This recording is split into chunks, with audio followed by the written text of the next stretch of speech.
All right, good evening, everybody. Welcome to Thirsty Thursday, number 33. Going to talk a little bit about Buddy DeBoss tonight.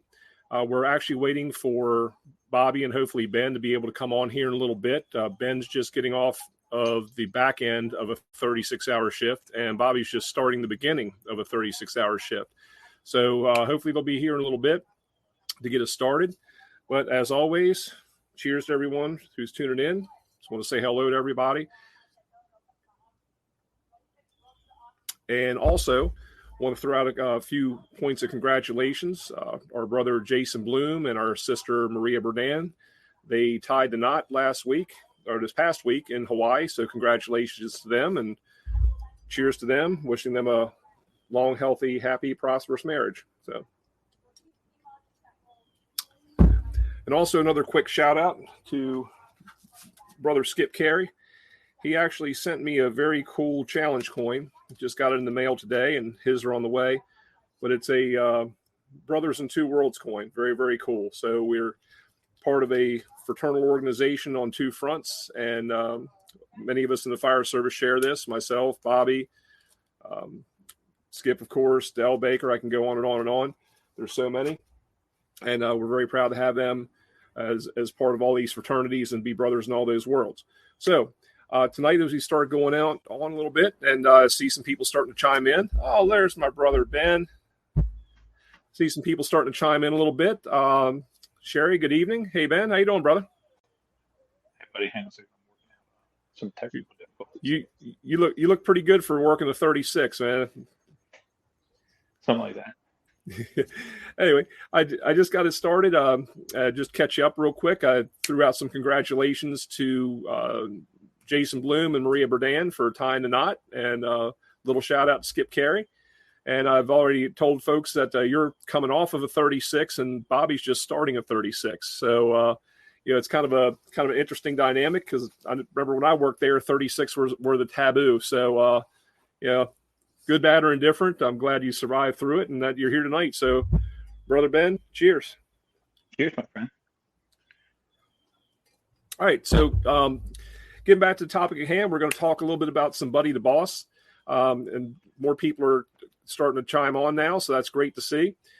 One of the big challenges I think we have in the fire service is because we are really a second family, sometimes those lines blur. And of course, when policy, procedure, human resources, all that stuff gets into the mix, that makes it even a little bit more difficult. But then also we have different responsibilities at different levels. So with that being said, sometimes it's a little bit of a challenge, especially when these are people that you've essentially grown up with in the fire service. I know in my particular case, when I started out in Ocean City, for example, I was the junior man of that department for 9 years. And just that's where I fell in the history of hiring freezes, that type of thing. So, you really kind of earned your bones. But at the same time, once we started to reorganize and have a little bit different of a structure, I was fortunate enough to get promoted to lieutenant. Well, if you think about this in that respect, everybody was still senior to me, even though I've been on for, even as a part-timer for over a decade at that point. But now I'm the quote unquote supervisor of people who raised me in the fire service. These were the people who saw me come up and helped me along the way and corrected me. So now all of a sudden I've got to give them guidance and try not tell them how to do their job by any means, but be that resource for them. And that's a different challenge all on its own. So to that end, I had a little bit different of experience. It's not only the Buddy DeBoss thing where we were friends, inside and outside of the fire station, but also just the fact that it was almost a role reversal in some ways. So, I'll get a little bit more into that later on. But Ben, from your perspective, I know that you're kind of really at a weird dynamic in the fire service right now because you've been in for a while. You've worked with us for a while in Ocean City. In the part-time realm, you're an officer and a step-up chief officer in Salisbury, I believe still. And now you've gone full-time in Ocean City and coming back in as a probie and obviously being playing the humble role, but how is it for you in all these different dynamics in not only the volunteer fire service, but also the career fire service, and because you have some instructional background as well, going from, you might be a probie today, but then you might be teaching a class to the people who are evaluating you later on, not for evaluation purposes, but for their general benefit. So tell me about the slings and arrows of your experience.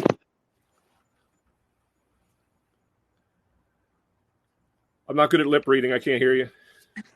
All right. How about that? Is that better? That's much better. Okay. Yeah, bro. Trying to figure out some technology that I didn't figure out. So yeah, I think one of the things that I struggle with is just making that transition and kind of always going back and forth between the different roles.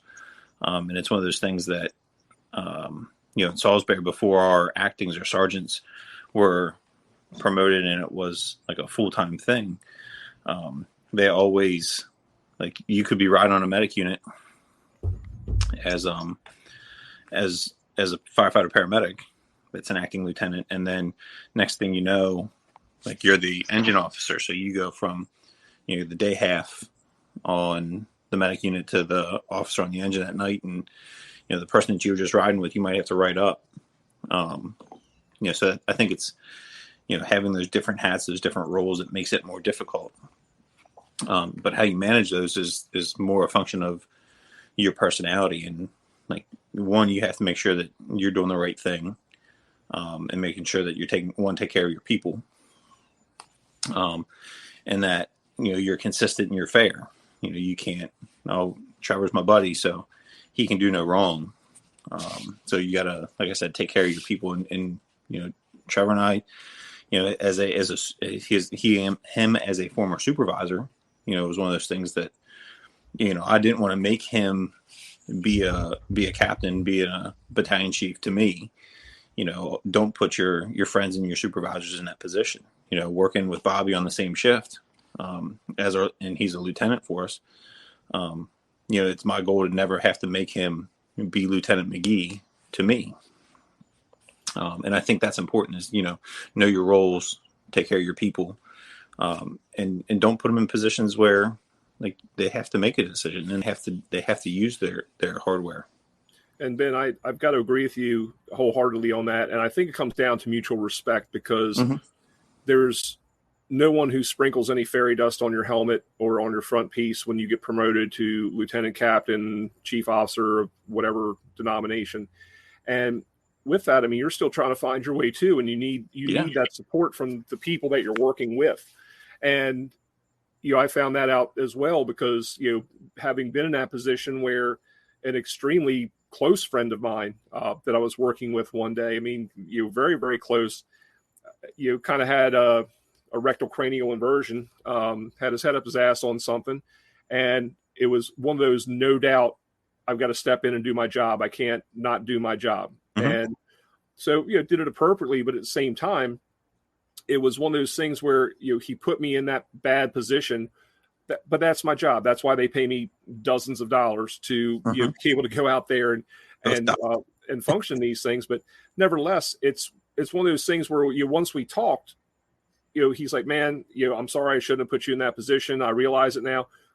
All was good. And he understood that, I had to put the hammer down on him for that. Was that comfortable? Was that fun? Hell no, that sucked. But at the same time, guess what? That's what I signed up for, to say, hey, I got to take the good, the bad, and the ugly, and do it consistently and do it across the board. So if anything, looking back, I have to kind of thank him for stepping out of line, because it gave me an opportunity to exercise my judgment. And fortunately, I went in a good direction with it, but also prove to my shift mates that, hey, this guy and I are extremely tight, but I'm still going to function and treat everybody fairly and equally, to your point, Ben. So, I think that really, if you have to develop that mutual respect, and there's a time that you're going to fall, and you can't be afraid to fall in front of your people, because guess what? And I know this will probably get a minor FCC violation over this, but If you fuck something up today, tomorrow, the best thing that you can do is hope that you can call it experience. But if you repeat that process and don't learn from it, then you're destined just to be a poor leader, a poor officer. But, to today's trip and fall, and you have to understand that you're learning too. You're learning your role. You're learning your craft. You're learning your position.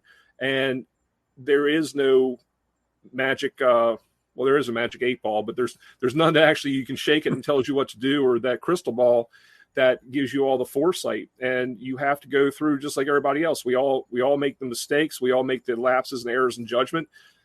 Unfortunately for us, our errors in judgment can result in somebody getting hurt or killed if it's a tactical one or on the fire ground. But the other ones too can result in, if we don't address something, like the saying goes, that nothing will devalue and demotivate a good employee than watching you tolerate a bad one. And whether that's career, volunteer, and especially in the fire service, it's really a family affair to a large degree. Not only genealogically family affair, but where cousin-in-laws, brother-in-laws, this one used to be related to that one, but we are that second family. So it's really being able to get into having those uncomfortable and tough conversations from time to time, and then just really being okay with that. And that doesn't mean that you're going to be an ass. It just means that if you piss me off, I have to come to you and go, hey, Ben, can we step into the kitchen for a minute? And we go in the firehouse kitchen and, we take the gloves off. I've had that relationship with people who were higher ranking than myself, that I was upset, pissed off, disagreed, whatever. And instead of throwing a hissy fit or, being the toxic person in the firehouse kitchen for 2 hours over something I could have resolved in 2 minutes, I could go into the office of that, higher ranking individual and say, sir, ma'am, can I have a few moments of your time? And go in and ask to take the gloves off and let the hair, teeth, and eyeballs fly. And then, either I got my way, I was told to get out of an office, but I'll think about it. Or, they got pissed off, but then it calmed down. But most of the time, because we had that respectful exchange, I could go back and, I'm not going, oh, that damn captain, that damn lieutenant, the chief said, you can badmouth all day long, but what do you think your people are going to do to you when you don't make a good decision? Show them that path to say, and I've had it before. So I'll ask you a question after this, but I believe in 360-degree leadership. I have for a long time. That's not popular. And if you have an ugly baby and you've seen it, not yours, Harper's beautiful. Yeah, but thanks. The whole ugly baby concept, that you've seen some homely ass babies. You go up to the mom and go, wow, that is an ugly ass baby. No, you don't. Of course you don't, but it's an ugly baby. But you have to get comfortable with saying, someone comes to me and says, hey, look, bro, we really appreciate what you're doing. We think you're working hard. You're trying to do the right thing, but here's where you're messing up. And I respect that. Is it hard to hear? Yes, it's hard to hear. Yeah. Is it hard for them to say? Even more so. So you got to give them that respect that, they basically came up and said, dude, you got an ugly baby, but there's hope. It's going to blossom. I think that, go ahead, Ben. You mentioned that, and you talked about me going from part-time to full-time. And one of the things that I feel like I'm lucky in that I can joke with a lot of the folks that I work with now, because they've known me for so long. But I was part-time for 10 or 11 years. I've been in the department longer than some of our full-time employees. And they're more senior to me, and, we tell stories about stuff that happened before they got there. But I really try to make it a point to, like, I'm the junior man. Like, they like, when it comes time at the end of the night, like, I'm taking the trash out, mopping the floor. And I don't do that all the time as well as I should, but it's something that I really try to focus on, because, again, like, they've been there longer than I have. Well, maybe not longer than I have, but full-time longer than I have. So they have that. They earn that. Like I said, I know that's something that I need to work on and do better at, but it's something that I really try to focus on. Because, again, I'm the new guy. There might be things that I've seen specific to Ocean City that they weren't around to see come about and know the origins of it. But that's something that, again, you talk about 360 leadership. We share that, we talk about it, and we have that experience. So that's something that is very like in the forefront of my mind, every fourth day when I go to work. So I think that's very important. The other thing I wanted to mention was you talk about,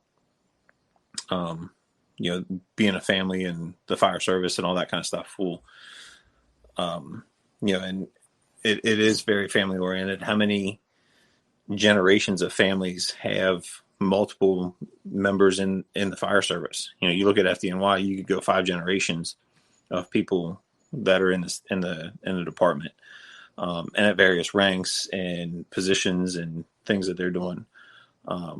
And I think those bigger departments have the ability to spread that family out. You look at a smaller volunteer department, it might be father, son, grandfather, father, son. And it has the potential to be that the father is the fire chief and has to bust his son for something. Well, at the end of the call, what happens when they get in the same truck and drive to the same house? For my wife and I, dinner's awkward. Right? Yeah. Like we sleep together. Well, yeah. If never mind. Just once. I think you put Exhibit A down for a nap a little while ago, but anyway, never mind. Good. But as a captain or an acting assistant chief on the fire ground, I don't care if it's Rachel or if it's the next guy or the next girl. Like if they do something wrong that could potentially hurt them, and you have to stop that immediately. Like I may not be so polite when I tell them to stop, or if there's something that we have to correct, and she thinks she's right, and I think I'm right. Like I might be right at the firehouse. I may not be right when we get home. So it's something that you have to manage the whole thing. And I think we do a very good job of like when we're at the firehouse, we're at the firehouse, and when we're home, we're home. And we make that separation. And I think that's a very fair point and a very mature way to go about it. And one of the things I look at too is the ability to have everything as kind of like a learning moment. And I don't mean that in a cheesy way, but what I'm saying is that, as you're learning your trade, everything that you do is, well, I shouldn't say everything, but a lot of what you're doing is a new experience because you might have experience, either technical experience, actual experience, or book experience doing it. But there's so many variations of that same experience that you've not had yet. And so with that, it's a really good opportunity to help educate the other folks on what you're doing. And that's not a free license to piss and moan and say, oh, I got so much to do. No, but when you've been given a task or responsibility, you don't have all the answers. And you got to be okay with saying, hey, I don't have all the answers. Again, no fairy dust on the front piece. That you go to those resources on your shift or within your department or even outside the department. You go to people, your mentors, but you might be able to go, let's say we're going to do something on I've been tasked now with trying to reduce our amount of injuries on the fire ground because the risk manager is just having a royal shit conniption about our stats and people calling out sick. I'm not an athletic trainer. I'm not a kinesiologist, but I might go as lieutenant on A shift. Hey, Ben, Proby guy, come here a minute. You've got education, background, experience. I mean, so, you know more in your little pinky fingernail than I, have any concept of in that respect. So being able to kind of get over yourself essentially and get over your title or whatever it is. Yes, it's important. They have elevated you to a certain function and responsibility in that department. That's your role. Accept it and get on with your day, but also, be humble enough and cognizant enough to know your capabilities and limitations, and be able to go to those people, because then you're going to create buy-in. You're going to get people say, "Oh wow, he came to me," and it's not like a warm and fuzzy. Okay, I'm kissing Ben's ass because I hope he reelects me next year as a assistant chief. But you're actually using your resources. You're showing some leadership, and you'll go a lot further with that because of the fact that you're letting other people carry the ball, and you're entrusting them. You're also empowering them. You're making them part of the department. And then you also have to go on the backside of that and don't be that, jackwagon that goes, oh, I just came up with this wonderful idea about physical training and reducing injuries. No, you bring it along and say, hey, Ben, I was tasked with this assignment. This is very important. We want to reduce injuries, reduce sick outs, and long-term issues in the fire service. And I reached out to one of the talented people that we have on our shift, Ben Waples. Yay, crowd goes wild. And then you can highlight those people, because you know what, you're letting them step in too, and that helps them with professional development, helps them get recognized, and actually they figure out that you might actually be halfway decent, and if something goes down, you're going to take care of them and be honest. And that's the thing. It's the honesty, the integrity, and the humility, I think, that has to come into it. But those are personal traits. That's not something you can get from Fire Officer 1, Fire Officer 2, reading an article or anything else. And I know, speaking of articles, it's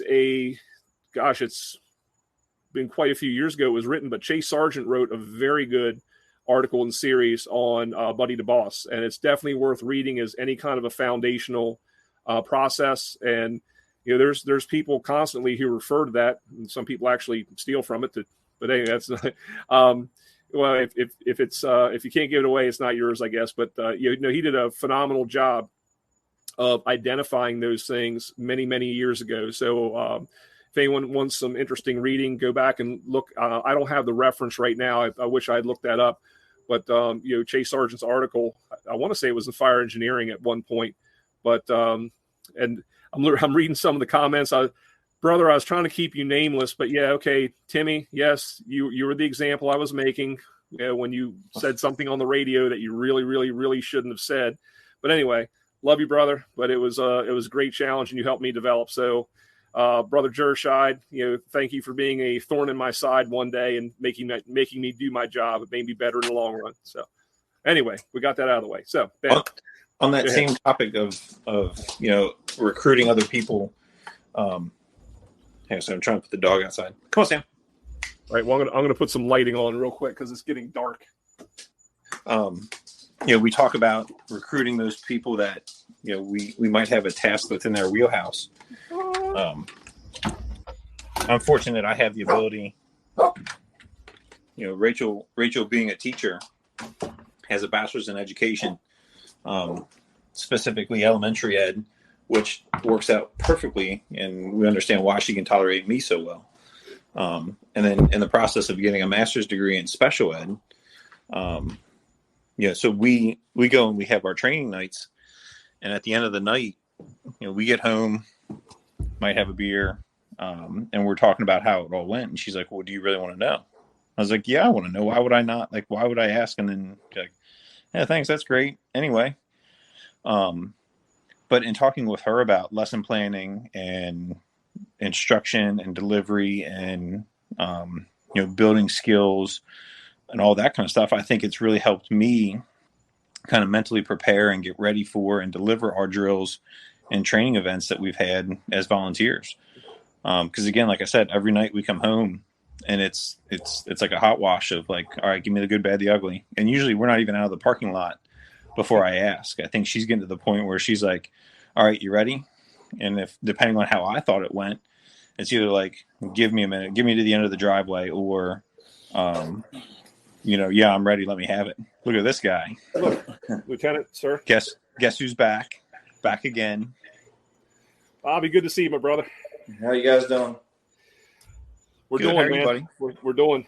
All right, we're all. We just been kicking around the whole Buddy the Boss thing and talking about just our individual and collective experiences with things. And Ben was just talking about how getting that immediate feedback sometimes is good. And I get it from my wife as well for some things I can bounce off of her, and she'll be viscerally honest. And I think one of the early things, and this is just I guess comes with growing and maybe maturing.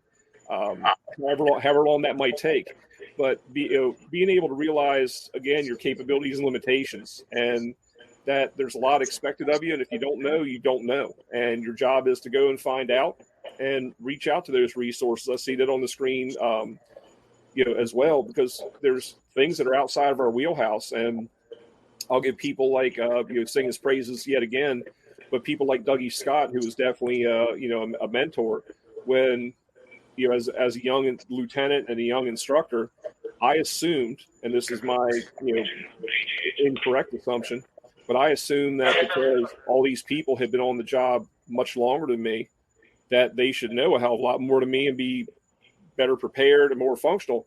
At that point, I didn't realize that not everybody has the same passion for the job. For some people, it's a job. For some, it's a career. For some, it's a calling. For some, it's a way to pay their bills. It can be both. But, I didn't really understand the differences in personality and motivation at that time, or what didn't happen in the history prior to me that well. So when I would lay out some expectations and they would fail to meet them, and he could tell I was frustrated and upset. And I'm thinking to myself, why in the hell can't they, stretch this line this way? Or why can't they, get up there and knock this fire down in the time that I think they should? And, he pulled me aside and said, hey, brother, look, you got to understand these people all came from different backgrounds. They, they're not as, some of them aren't as hungry as you are. And you got to tell them what you want. You got to break it down. And in my mind, I thought I was being, if I did that, I was being condescending. But he was able to guide me in a way to say, no, tell them what you want to do and they'll do it. But you got to tell them and explain to them what you want. And that was kind of an aha moment for me. But, and again, on another Dougie note is, Dougie's not a water guy. Dougie will tell you he's not a water guy. Dougie gets seasick in a bathtub. I've seen him vomit on a Coast Guard boat going out the inlet on a calm day. So with that being said, he's a hell of an incident commander. And when we would have a water rescue call, specifically like a dive rescue call, he would grab one of the dive guys or one of the dive commanders, or me in that case, and say, you stay right beside me. So he had that confidence, he had that humility, and he had that recognition of, here's my capabilities, here's my limitations, but he can be the best resource manager and incident commander in the world, because he knew what books to pull down off the shelf and where and how to do it. And there was no shame in his game, because, he didn't, I'm this, I'm that, here's my collar brass, and I'm all knowing, all powerful, and all seeing.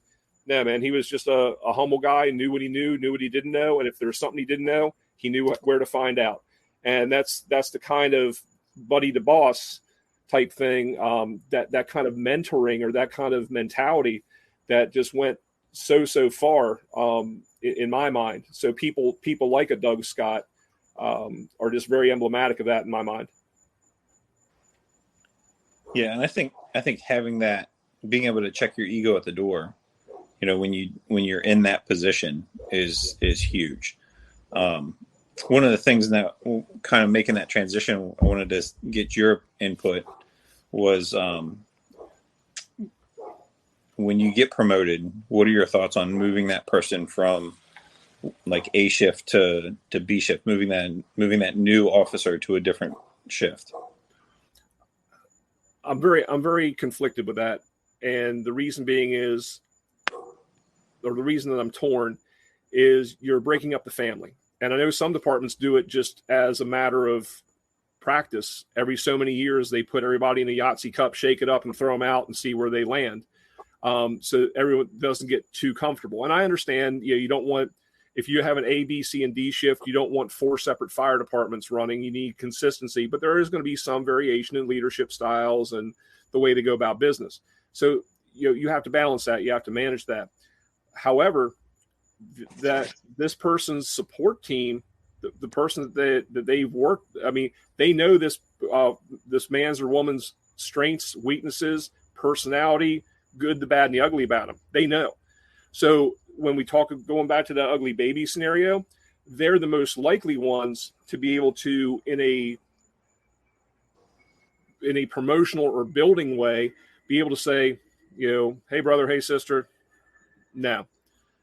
Now, you send them to another shift, and because they're pack animals over on the other shift, they're going to eat that person alive. And then what you wind up having is, instead of and and this isn't always the case, this is just an observation I've seen more often than not, but is you have you have the jackals and the wolves that are trying to eat that person essentially and tear them down versus build them up, whereas their own shift would have more of a kitchen table conversation, more likely to, again, not always, this isn't always the case, but their own shift, I think, has more likelihood of trying to build them up and, I don't want to say smack them around, but, pull them in the kitchen, give them a little bit of a wake-up call, and then, the respect is there, where sometimes an alternate shift, right off the bat, there might be a distrust, like, oh, this Jack Wang just got made lieutenant. Now he's going to come in and write us up for this.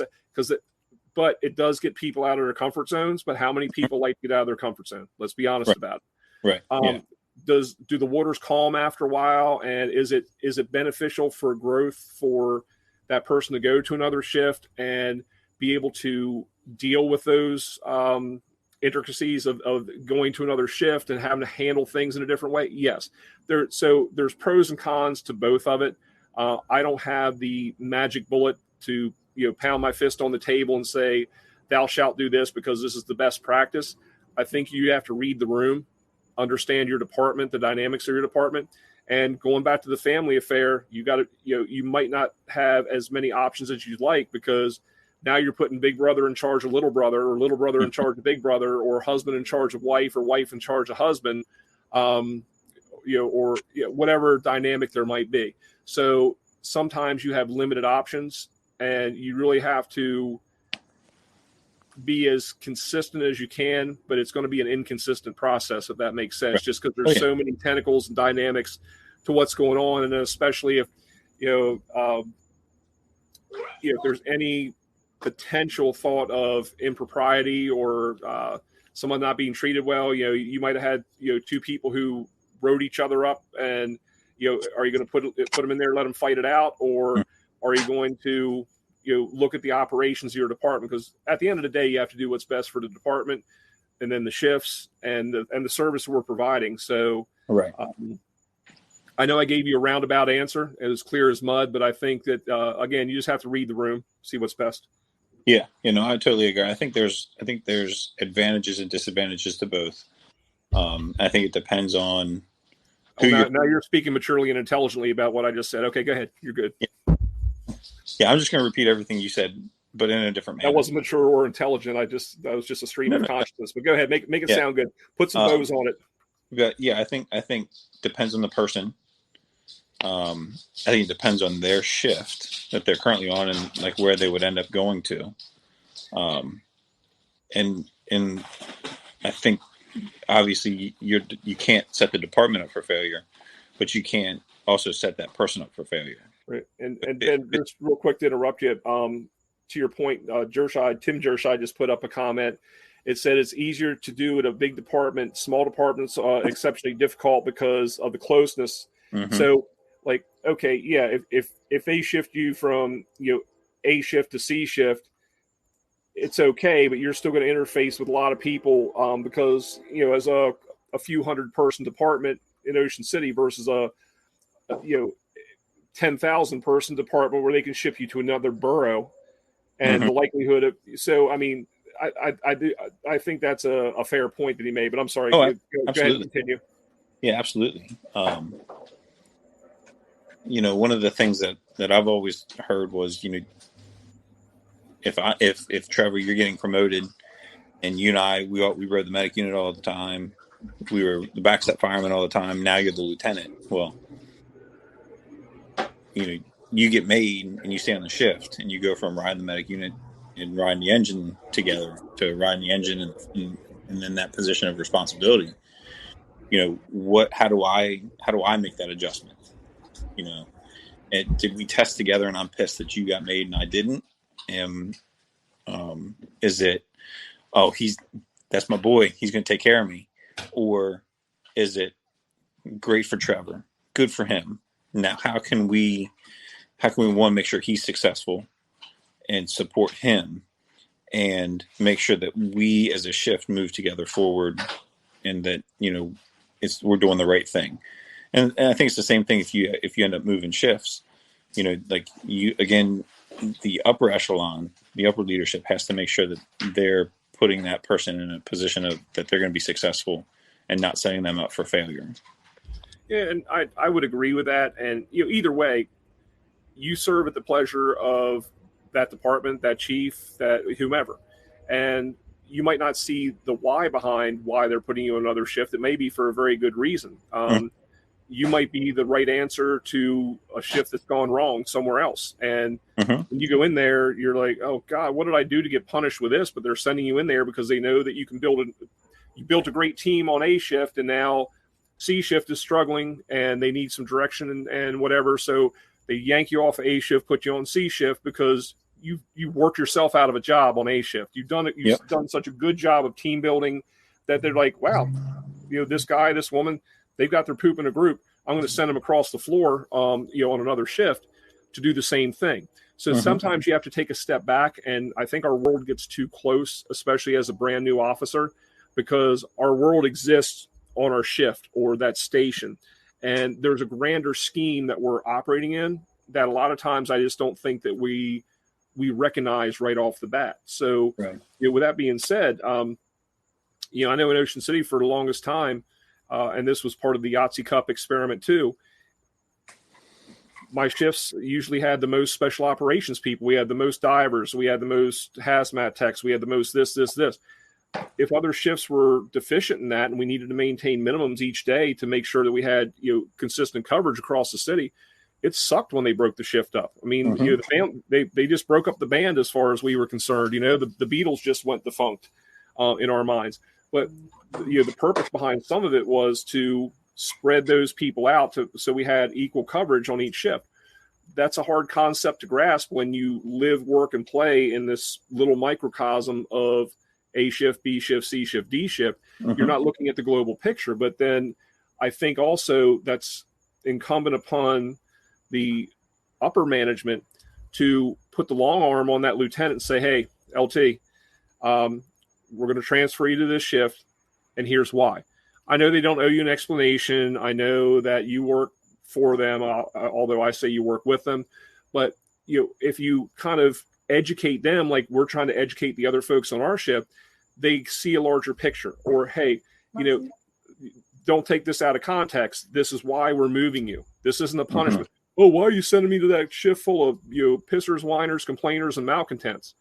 Well, maybe it is a punishment. It could be, but more often than not, it's because you're the right tool for that job. Yeah, and that's kind of a tough concept, I think, sometimes to grasp, even for the most intelligent amongst our ranks. Is we get so focused that we have those horse blinders on a little bit, and we don't see the global part of the department. So you kind of have to start to develop a skill for like system thinking or systems thinking.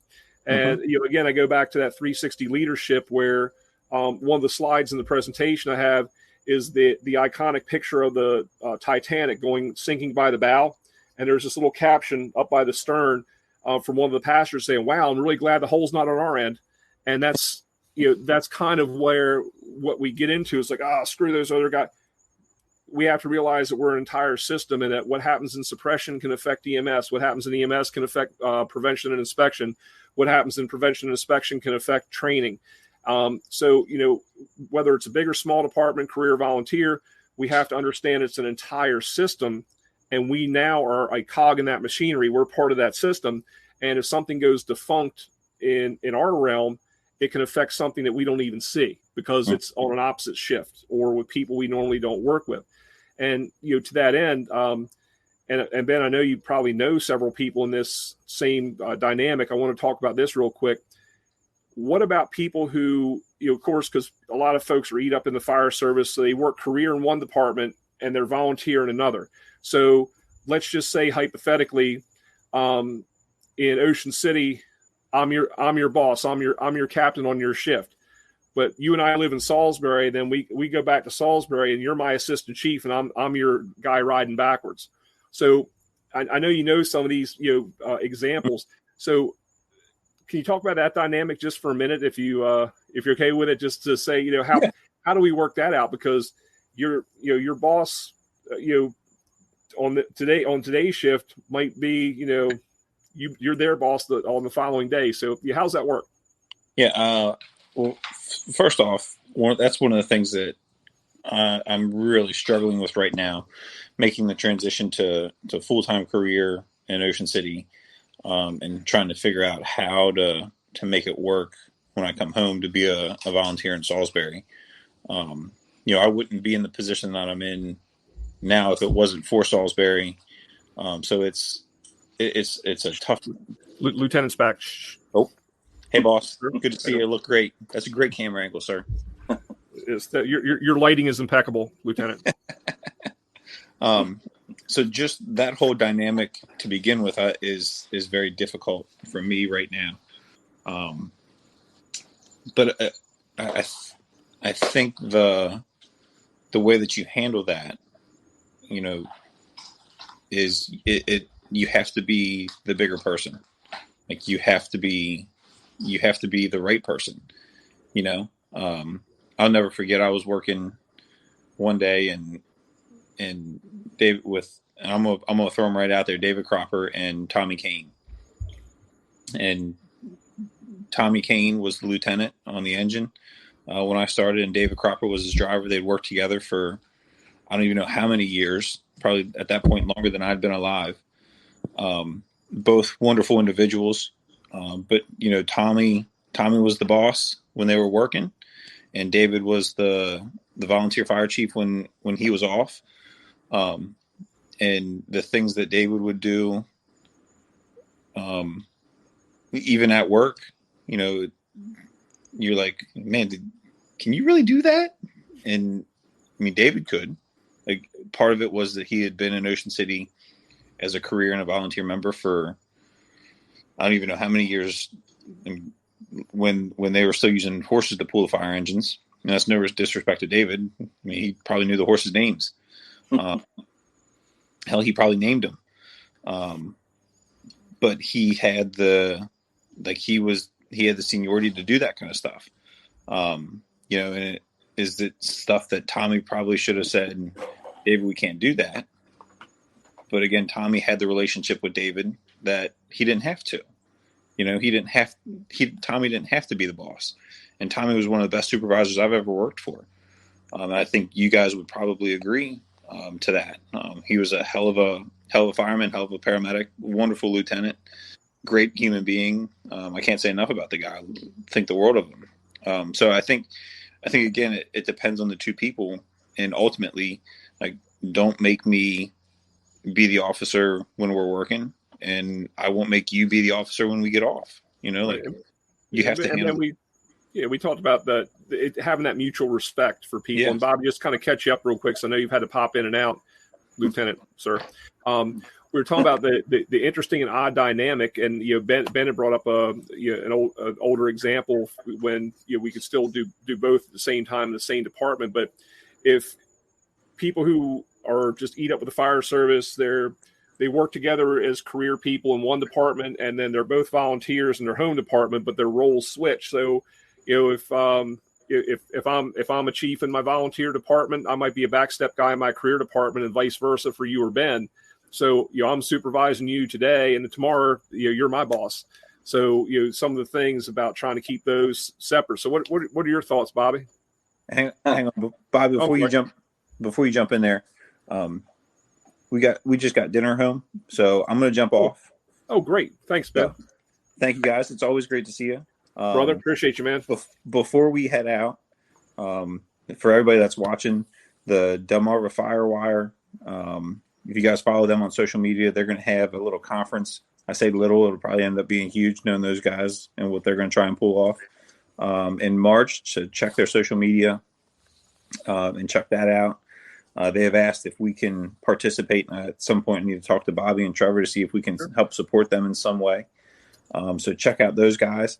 And then also, like we've done in the past with our other shows, we're going to upload this tomorrow as a podcast. So I think that's it for me.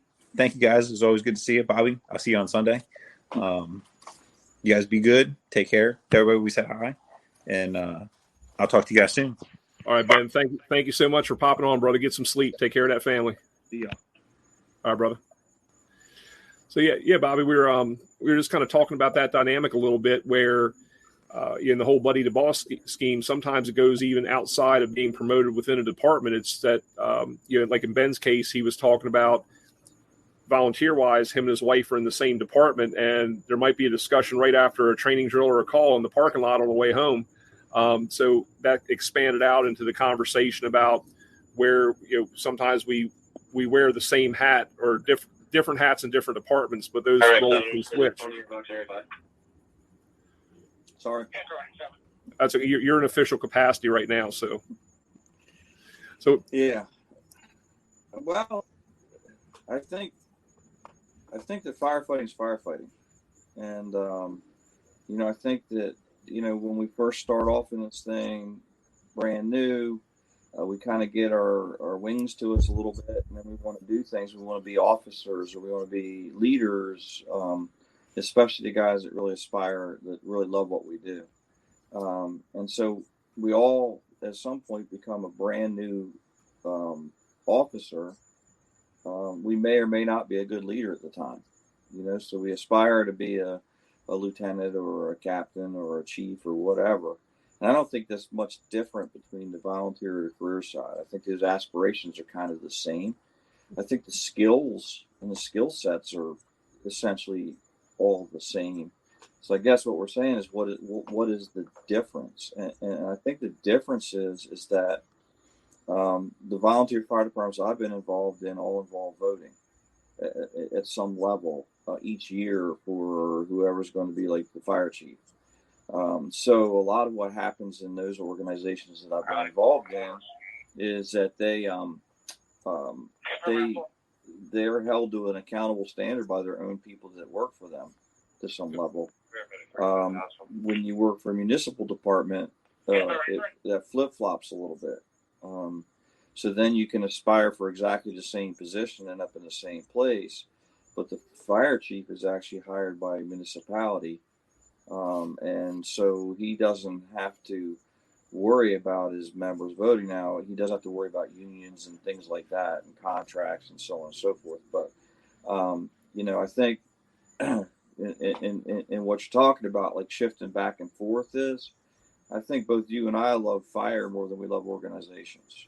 I think we love fighting fire more than organizations. I think so. We always try to navigate through those organizations, and I think we all try to play the politics of each, or make things kind of go in our way, what we think should be the right way in both of those things, but they end up in different places. And if you're blessed enough to be doing it as long as us, you get to have a lot of experiences as being a chief officer or being a chief of a department or whatever it may be.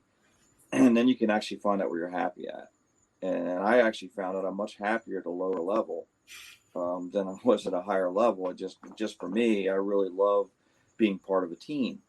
And it's not that the fire chief isn't part of a team. He is part of the team, but it's more removed. I remember when I first got into a command vehicle and started going to calls, the first thing I noticed was you're not really part of that initial team.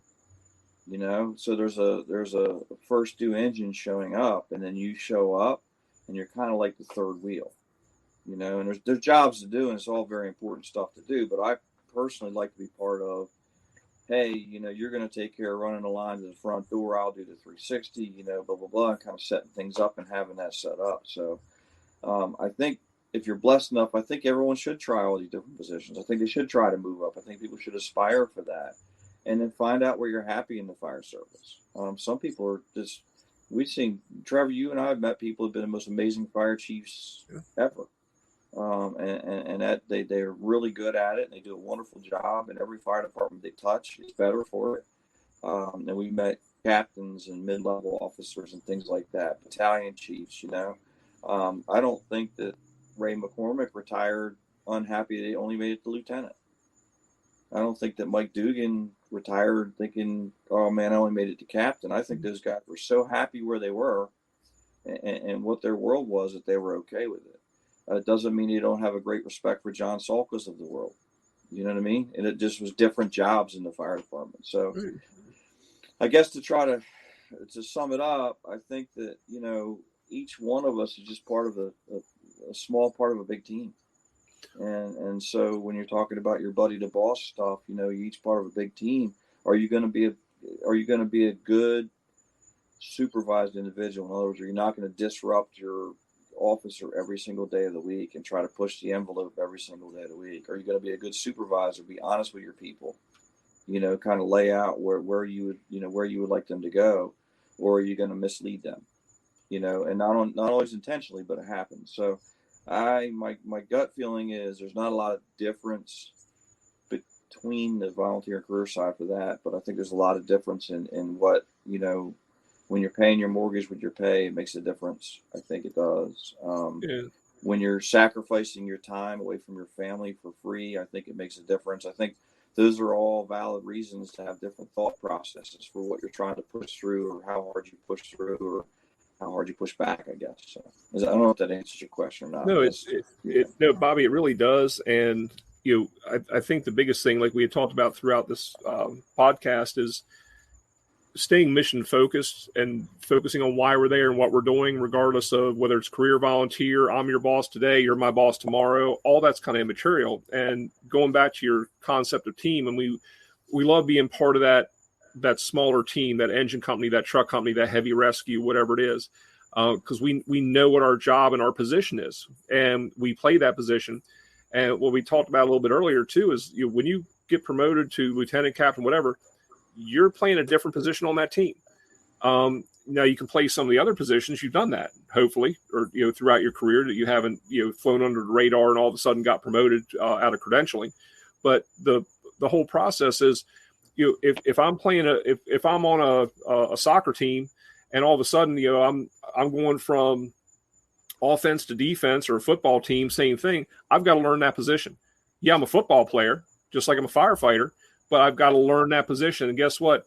You know, when I get knocked down, my team has to help me get back up and say, hey, if you don't want to get knocked down like that again, here's some sage advice, and be able to have that humility to take it. And also just be able to understand, here's the roles and responsibilities of the position you're playing now. Might not be the most fun. There's going to be some good days, bad days, in between days. But I think if we really kind of look at it from that concept, and we want people to succeed in those roles, not to say we're not going to have rough times or always agree, but just understand that, you know, the mission at the end is the overall goal. And I'll give you a prime example. I mean, you know, you and I have been friends for a long time. I've got a great deal of respect for you. You know, we've been able to hold many, many positions in the fire service, been very blessed to do that. And, you know, so I think in my case, some of them I think I've done fairly well. Others I've, you know, probably not done well at all, but learn from them. But nevertheless, you know, we've always stayed mission focused. And, you know, I always love being able to agree with you, but I also love being able to disagree with you. And at the end of the day, we have, most time if we disagree, we say, you know, we're just kind of a people divided by a common language. Or we have two different ways to go about something, but we respect the background of how we arrived at that opinion, but we're trying to make it mission successful. Well, here's a good example.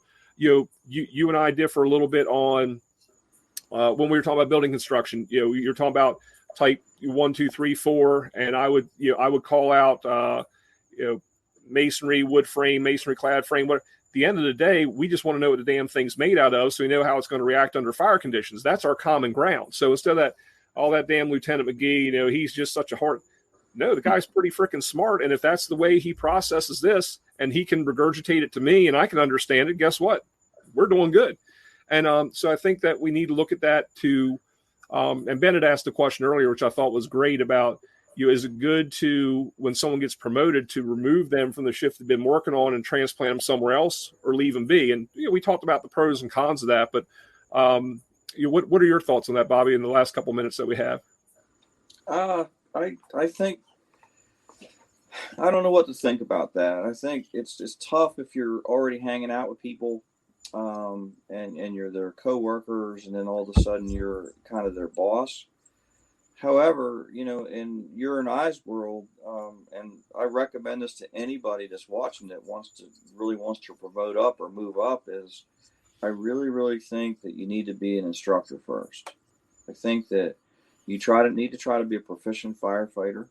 And then I think you need to try to be a proficient instructor because, as Trevor, you know well, we really break things down. Like it's one thing to know how to tie a bowline. It's another thing to get 10 people to be able to tie a bowline successfully. And what you have to do as an instructor is you have to break down exactly how you hold the line. What do you call the tying in? What do you call the standing in? All that kind of stuff. You have to break it down and then make 10 people understand what you're talking about. And so the more you instruct, the more you understand that. So now when you move up, I don't think it's as critical to move people around, because hopefully the reason that you're moving up is because you understand our craft that much better. And the only way, the final phase of teaching, trust me, the final phase of learning is teaching, because it makes you break things down to a whole nother level for other people to understand. So the thought about having to move people around is because they're friends with people and things like that. I don't know. I see a validity in it. I do see that, where if we're hanging out and having dinner every night and all of a sudden a lieutenant, it's a whole lot easier to move me to another shift or another station or whatever to be a brand new lieutenant there. Because if nothing else, you're not going to get an easy first day from the guys you're sitting next to, and so, I mean, I think it could be good. The other side of it is, and I don't know that much about, New York, except for talking to the guys that work up there, but I know that they said that there's some amount of respect given to all their brand new lieutenants up there, simply because of what they went through to become lieutenants up there. Sure. Their testing process and things like that. So, however, New York City moves them around. They do float for a period of time at different stations, I believe. Right. They settle in. Like JMO, for example, he told me when he got made a few years ago, he said he's going to be homeless for a year and a half, because they want them to kind of get that trial by fire. And that's another perspective on it as well. Now, granted, they're a large department, but they do have the street cred, so to speak, of going through a rigorous process, and people do respect that. But at the same time, they have them floating around, so they don't get in their comfort zone. They go to one house, they might get eaten alive. They go to another house, they might have a great reception, but either way, they know how to handle that variance in their day, which probably makes them a better officer. What we talked about before, there are definitely pros and cons, to both mentalities, and depending on the size of the department and some of the other tentacles that go with it, like any of the nepotism issues with brothers, sisters, father, sons, anything that you have to kind of make sure you move your chess pieces around where they're the most appropriate for your department too.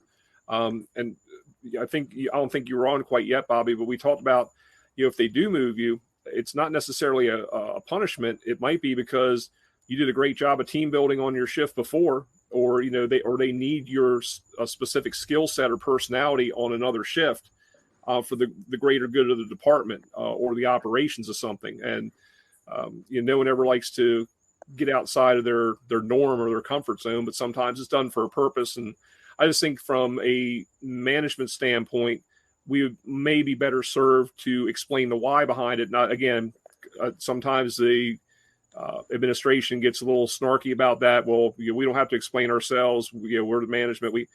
But sometimes when you tell people the why behind something, it makes a hell of a lot of sense to them. They can buy into it and actually embrace that job that you've given them, versus fret about it and say, I must be being punished.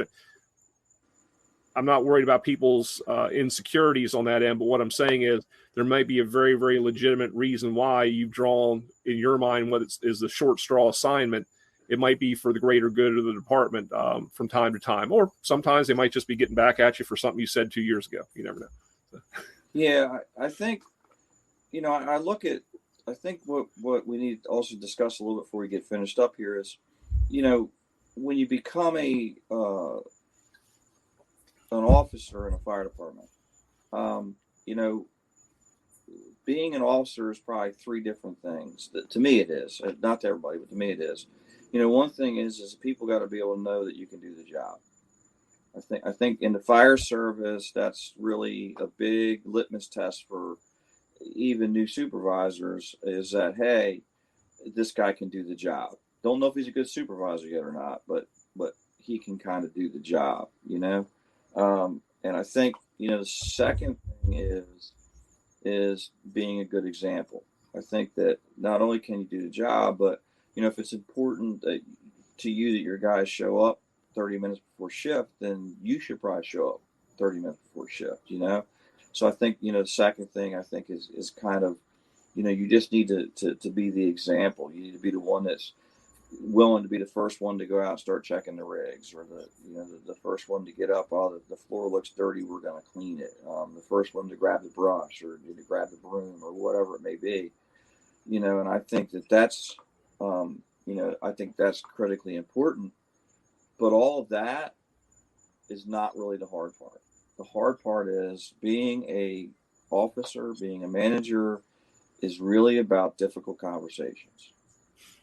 And it really is about something's not going exactly the way you want to go. You really like the person that's working for you, but they're doing something you don't necessarily agree with.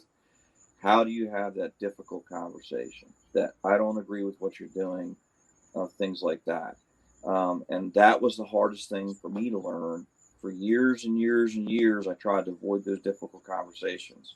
And I bet you can speak to this too, Trevor, that when you avoid the difficult conversations, the problems get worse. They never get better on their own. If you don't have the difficult conversations, they're going to get worse. And the longer you wait, the more difficult that conversation is kind of going to be. So you lay the groundwork with them buying in that you can do the job. Then you lay the groundwork for being a good example. But the biggest thing is when I didn't say things to people, I was actually in their world being dishonest. I wasn't telling them the truth. It was a difficult conversation I didn't want to have. So I said, you know what? I'll wait till next shift. Maybe it'll get better. And I come back and I come back and I come back. And by the time I say something, it's almost like, well, my wife don't watch the show, so I can say this. It's almost like when my wife gets that whole laundry list. You didn't do this. Hey, Kathy, how you doing? Whatever. So, it's kind of the same thing. Well, what does a firefighter think about that? Why didn't you tell me last week? It pissed you off. You know what I mean? And they see it and it truly is. I've done it. It's a form of dishonesty. Sometimes dishonesty could be not saying something. So the difficult conversations are the most hard part about this job. They really are. And but if you learn to do them well, you'll be so much happier at the end because people know where you stand, and all of us like to know where we stand and everything. And that's the difficult conversations land us where we stand. Because if you always say they're doing a great job, you get a great evaluation, you're doing fantastic. And one day I blow up on them, like, where'd that come from? So right. That's just something I wanted to bring up about, when you go from a buddy to a boss, it just adds that level of you have to be able to have difficult conversations. Yeah, and I agree with you, Bobby, and I'm glad you circled back to that because we discussed that a little bit earlier about having the difficult conversations, and basically we use the ugly baby euphemism again about telling somebody, hey man, yeah, you got an ugly baby, but it is true because the longer you put it off, the worse it gets. Other people see how you react to it or how you fail to react to it, and that demotivates them. So that one employee who had a bad day, or volunteer or person on your crew, your shift, whatever the case is, if you fail to address it, then you have failed. And I do agree with you. I like the way you frame it as far as saying it is being dishonest. And I don't think most people intend that. It's just that it's avoidance, and that avoidance is a form of dishonesty because it festers and it becomes really kind of a cancerous thing. We're like, well, I guess such and such can do this and nothing ever is going to happen to them. And not saying you have to rule with an iron fist, but if you rule with consistency, I don't even like the term rule, but if you lead with consistency, and talk to people, and even at that, when you have conversations, and I think this is the other thing as well. I wouldn't be very quick because a lot of times we want to justify our actions. We want people to agree with us. That's kind of human nature, I think, in a lot of ways. And I know one of the experiences I had, I'll try to wrap this up fairly quickly because we're past the hour mark at this point, but is where somebody would do something and I would pull them aside. The shift knew I pulled them aside, but they didn't know the content of the conversation. And as far as I was concerned, that was between me and the offending individual, if you will, or whatever the problem was. And then I would come back and get, hammered by some of the other people on the shift to say, well, what'd you say? What happened? What'd you do? That's, and of course you don't want to say, oh, it's a personnel issue, but you do. You say, well, that's, it was handled. And you hope that they have the faith and confidence in you that you not only that you handled it appropriately, but judiciously and fairly. But you can't go back and go, yeah, well, I wrote them up and they're going to do this. I suspended them for 3 days. Don't sit there and toot your own horn either. Have the respect, because for whatever reason that person went out of bounds. And I've told some, look, you're a phenomenal employee the last 364 days. Something happened today where that wasn't the case. So don't screw up an entire, career or good reputation over some bad judgment or whatever you got going on, home, financial, whatever the case is. So, I think being honest with them, letting them know that they didn't meet the standard. And, we talked about that a little bit before, but as soon as possible, address it. If it has to be on a scene, if appropriate, take them aside, address it on the scene. If it needs to be at the kitchen of the firehouse, because you know how it works. I'll just address this when we get back and get cleaned up. Well, then they'll run 6 or 7 more calls. Well, now it's the end of the shift. Now you're having to review reports and do your daily shift report. And damn it, I can't hold them over on overtime, or I'm not. They got to go home to take care of whatever. If it's on the volunteer end, and then you let it go. And that's not a good thing to do either, because again, I think it festers in not only in their mind, or more in your mind probably, but it also festers with the other people, because they observe, they see how you react to things. So, to your point, Bobby, I think that you need to be fair and you need to be honest, with yourself as well. And even if it's something that for whatever reason that you can't address right away, which occasionally that may happen. You need to say something to the effect of, hey, look, before we start the next shift, we got to talk about this, or what, but at least address it in some way, shape, or form, because it makes them more mission focused. I think that you establish that mutual respect between the both of you, that they understand the position that you have to play, and also that they can help you be successful, and your success as a company level officer is their success. And if they know that you're going to elevate them, back them up when when they need to be backed up, and you're going to make things okay for them as long as they do what's expected. I think it just makes it a better organizationally in the long run. So with that, Bobby, I want to give you the little final thing, and then we'll wrap this up.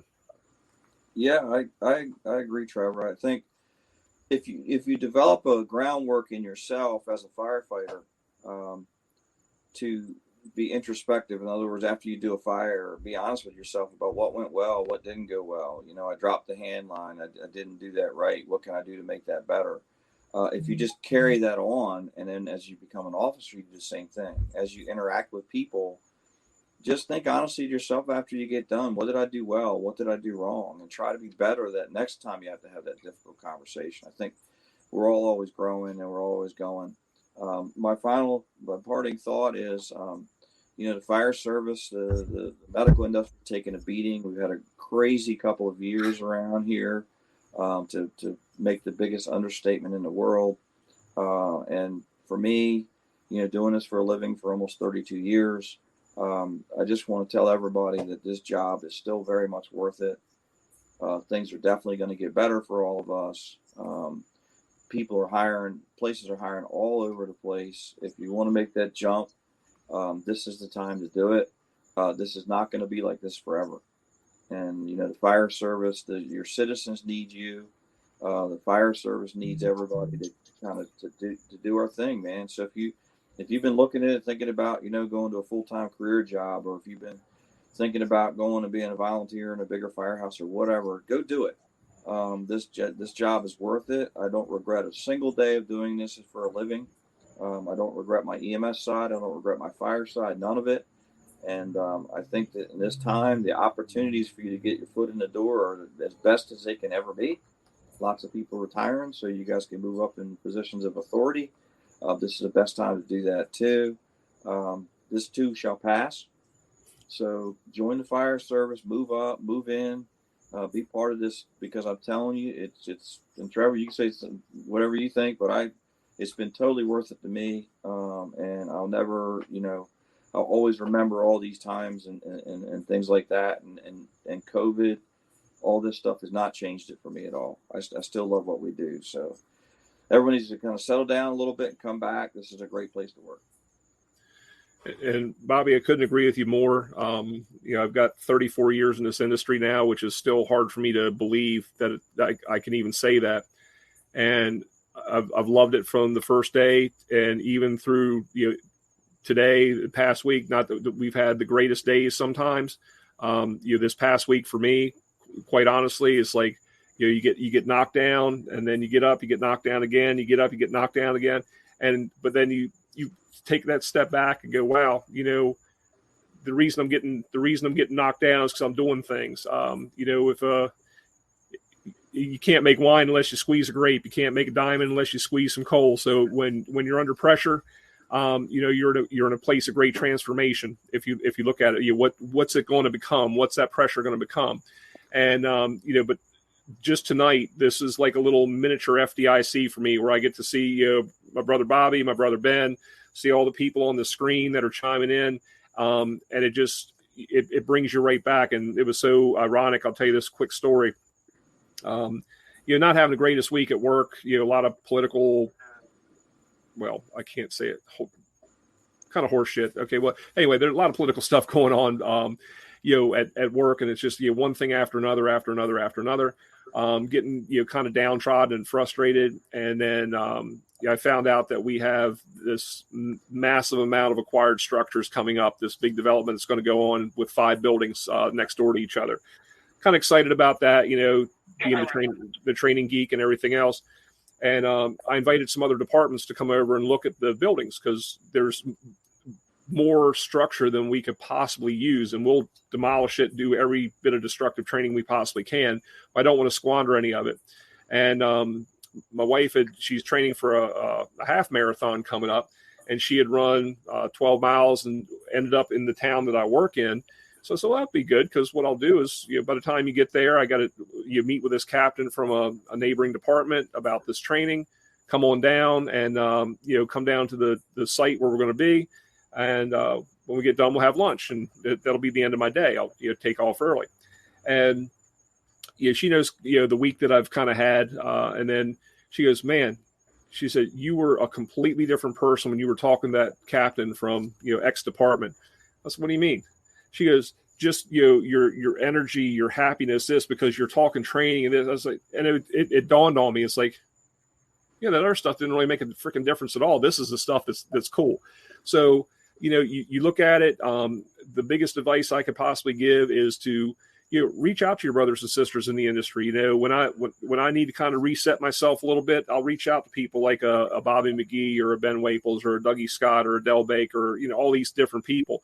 Tim Jershide's been a great friend of mine for a long time. We can talk back and forth, but get yourself a mentor also if you're looking to maybe promote. And I agree wholeheartedly with Bobby. I mean, the instructional thing is a great personal development thing to do, because you learn through teaching, and you also learn how to handle different situations. I think it's a great template for becoming an officer. Couldn't agree more.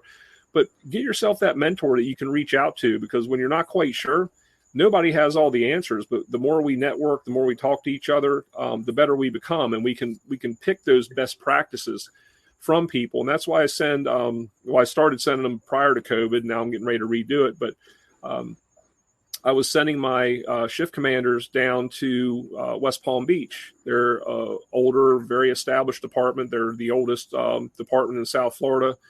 Very traditional, they're very similar to how we operate in Ocean City, Bobby, quite honestly. So they're very familiar to me, and I've got a lot of great colleagues in there. And I would send my folks down on professional development on overtime to say, okay, I want you to ride with this captain or lieutenant a shift of suppression. I want you to ride with this captain or lieutenant or BC a shift of EMS, and get the best practices. See the things you don't like, but be able to bring these things back. And now it's like, they don't have to come to me. They can talk to their mentor, because these people have stepped up and said, yeah, we'd love to have your folks here to do that. So even if it's not your own department, look at people in our industry. So with that being said, because I don't want to rattle on too much longer, we really appreciate everybody tuning in. Bobby, and I know Ben had to hop off, but thank you guys for making the sacrifice. Again, Ben coming off of a 36 and you starting one, and nobody wanted to sit here and listen to me talk for an hour and 14 minutes. So thank God you guys came on and, saved the people who are listening. What about all that? So we have Thirsty Thursday 34 coming up. We do have some great guests in store, and we're not going to quite put them out to you yet just because we haven't confirmed the exact dates they're going to be on, but I think you'll be pleased. And we actually mentioned some of them a little earlier tonight. But please tune in. If there's anything that we can do to help out, if we don't have the answers, which I think a lot of times we don't, but we know the people who do, we can certainly put you in touch with them. We appreciate everybody tuning in. I'm not quite as technologically savvy as Ben, so I'm not going to scroll the contact information at the bottom of the screen because it'll probably be something completely different and wrong. But we are on our website is striketheboxtraining.com. We're on Facebook, Twitter. I'm saying words I don't even understand right now, Bobby, because what's that Insta tweet or whatever that stuff is you kids are on now. What's that got to do with a dial-up phone? Hey, easy. Be nice. All right, folks. Well, thank you so much for tuning in. Love all of you. Be safe. And, like we say all the time, train as if your life depends on it, because it does. Y'all take care. Cheers. Cheers.